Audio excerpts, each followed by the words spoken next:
All right, so I want to give a quick version of a talk I gave not too long ago for one of our clients, and they gave me the title. I like it when we give talks to clients and they sort of force a title upon you because it sort of makes you talk to whatever audience they have, which is great. So I wanted to do that here. If you haven't seen this old picture of me, that's what I used to look like when I started Immunity. Now I'm grizzled and old, but I kind of want to skip over, as I did a bunch of, I would almost say, too basic stuff for this audience. They had a very broad IT audience. I think some of these slides we all know. This is, of course, where we are. I just like to point out the uselessness of a lot of the dashboards that we see today and where we thought we'd be with our dashboards. I like to do thought experiments, as many of you do. And when we look at the experiments that we run through our own heads, it's sort of, what if we could analyze every single feature of our security environment? What would be our legitimate response plan? Do we even have one? Obviously, I'm good friends with a lot of people at Endgame, but when we look at the term hunting, I like how no one can really define it that well other than, looking at your logs and monitoring. And of course, this is where we are. Now, one thing I really love about this picture is I just don't think that kind of lion lives in Rocky Mountains. So this is more what we're actually looking at here in terms of our analysis and understanding is cat stuck in trees. Plus, I love that he looks hot and uncomfortable. And I put trash cans where we found hackers on your network in general. I love how busy this picture looks. Like if you were RSA, this is the picture you would want for your conference. And, the tagline here is got PKI? Yes, that's how the hackers got in the first time. So I like to make fun of some things by putting Aeron chairs on them, but literally I was at a meeting yesterday and all they had were Aeron chairs, and I was thinking to myself, man, these things are still super popular. That lumbar support just never goes away. Okay. So I wanted to go over like a little bit of the back and forth. When you start with an introductory audience, you try to show them the back and forth of some of the things that we know about. Everyone, I think a lot of the marketing is about next quarter and is really just about one move. So I included these cute. It turns out that Squirrel, the family of Squirrel, actually includes a lot of things I didn't know were squirrels, like marmots and prairie dogs and just a lot of other stuff that I just don't consider a squirrel. But then like Brits do consider those squirrels, which I think is weird. Like maybe they don't have enough squirrels in their lives. So this was something that always bugs me when you see like Duo security and like Google stuff and they're like, advertising their two-factor stuff, and you're like, but people just ask me for the second factor. And then YubiKey, we used to use custom YubiKey style things here at Immunity, but it's a nightmare when you're trying to go give a presentation and invariably you've lost your like hardware token, invariably. This is the face, I think, of a help desk call center every time. I'm actually on a social engineering gig today, which is always a strange event. But there's a few things that, we noticed with some of those tokens that were a little bit less obvious, which is that token companies also get compromised. And so you've added a weird systemic weakness in your environment by trying to secure yourself against a different systemic weakness. And I think this is the back and forth that you've seen happen, just play out over the last few years. And the same thing's true with VPNs and wireless technology, because we tried to solve wireless issues with VPNs, but what happens is Windows doesn't love you if you do that. And there's this period in between while a VPN is getting set up, if you're at Starbucks, where your computer just does all the stuff you told it to do, like back up your things and connect to the management and access shares that don't exist locally but could if I was there with Silica. So we've hacked a bunch of people using this technique, and the hard thing is we're not really sure what the solution is. and that's the sign that there's some other thing happening. It's not about Windows per se. It's about how operating systems have to solve this problem of we want to have a bunch of programs that can do whatever they want, like, manage corporate assets, but we can't tell them that they're not allowed to do that except over the VPN. There's no API for that. And so I don't know who would live in this house, but someone with no fear and too much money and also a Mini Cooper. So this is what we're trying to solve in our lives, is this question. And we did some research, interestingly enough, for one of our bigger customers, where we looked at every vulnerability we found that was critical. And what we found was the platform choice was the dominant factor on whether or not we kept finding critical vulnerabilities. And so, we have security companies and all sorts of big, really smart companies come to us with their new websites that they've built on PHP. And they've said, look, we've had other people look at it. they found vulnerabilities. We fixed them. You should look at it. And we do. And there's, of course, more critical vulnerabilities. We've seen Perl a lot recently as a web technology, not as a toy demo that you should avoid technology. So I just like forcing audiences to ask themselves, what are the problems I'm trying to get my security vendors to really solve? Because as XKCD pointed out, that's the really hard part sometimes. And if I ask people to do impossible things, they will either lie to me or they will fail. Those are the two options I'm giving them. And the simplest option that I like to see, and Halvar has been keying in on this quite a bit, is how do you do introspection on your platform? Is it possible? And if you look at the Windows platform, you can't create process cleanly and then do security things with that information, which I think is a fascinating thing and something Microsoft should probably address if they actually want to increase their security. And the same thing is, of course, true on iOS. iOS does not want to provide any other company the ability to introspect on those devices. So in the end, as secure as they are, they're strategically insecure, and we're going to see that over time, I think.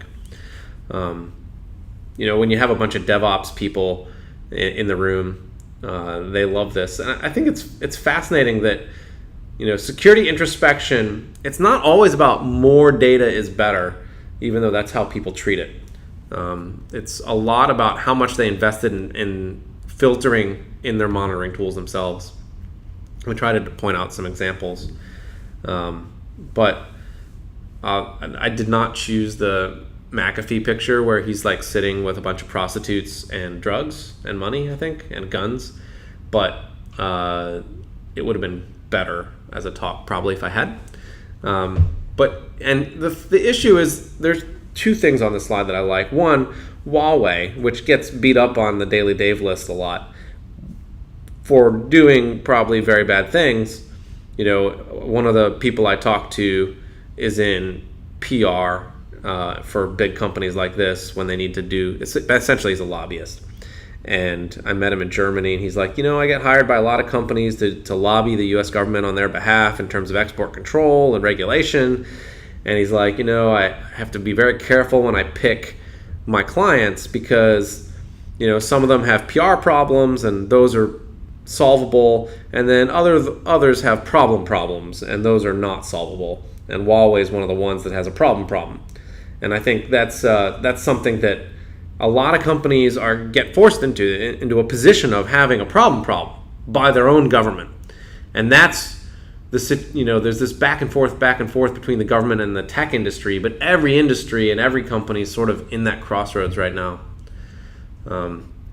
I include these two emo kids who've done clearly too much introspection, but a lot of times introspection does fail. So we all are in this security process where we think, let's just get more data and analyze more data. More analysis is clearly good. And I don't think the solution. I've always said that the solution is going to be self-destruction. It's going to be automated response, and you still don't see anyone talking about automated response, but hopefully that will change soon, or not hopefully, depending on your perspectives on these things. And you go to audiences who've never read Steve Viegas' post, and those posts are still the best thing you can read about how the internals of giant cloud companies really work and why they work that way. I think they're very accessible. So I just recommend everyone reads those, and pretty much no one ever does because they're really long and people can't read very well. It's a fine user interface lesson that we've all learned over time, is that sometimes it's not even worth producing documentation because people cannot read.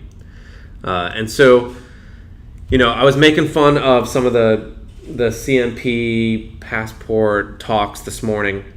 And part of it's just because people do not want to ask the hard questions. I've watched Jennifer Granick's seminars recently on vulnerabilities and cybersecurity policy, and the hardest thing in all those is getting people pressured to answer the hard questions without just repeating back their self-serving what are essentially campaign speech nuggets.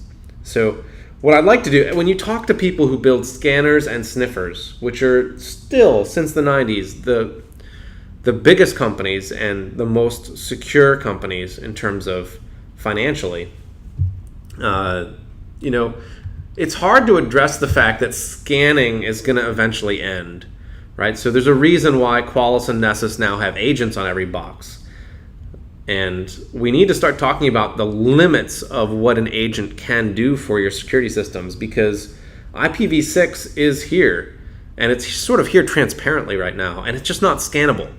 And so that's a problem, right? If you're an enterprise right now and you haven't started thinking, all the security solutions I've purchased are based on either scanning or sniffing, and one of them's getting pressured by IPv6 and the other one's getting pressured by encryption and my needs to provide privacy on my network, and my need to essentially bring guests into my network that I don't trust, that's a strange thing to start thinking about. And I think the other thing that people aren't thinking about is this concept of dwell time and what it means for like the total information package of your company. So if I were to take every phone call worth listening to, every email, every document, and put it on one server, how much data would that be? Would it be, half a petabyte, 3 terabytes? What would it be if I just compressed it all up in a zip file?